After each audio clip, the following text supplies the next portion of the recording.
امتى تعرف ان شركتك محتاجة اوتسورس؟ الاوتسورس بقى موجود في كل مكان ومتاح، لكن امتى تعرف انك فعلا محتاجه؟ التعهيد او الاوتسورس مش حاجة جديدة ولا موضة، هو أداة حقيقية ممكن تغير مستقبل شركتك. لكن السؤال المهم هنا هو امتى تحدد ان شركتك محتاجة تدخل اوتسورس. دول 4 علامات لو لقيتهم في شركتك يبقى جه الوقت انك تفكر بجد في الاوتسورس.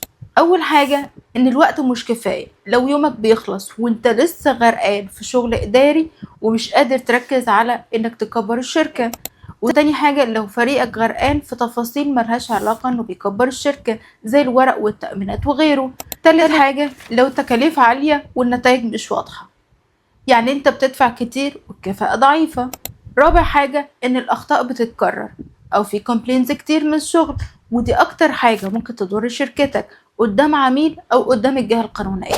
لما تشوف العلامات دي ابدأ فكر ايه المهام اللي ممكن تتعامل اوت سورس وتوفر لك الوقت والمجهود والفلوس.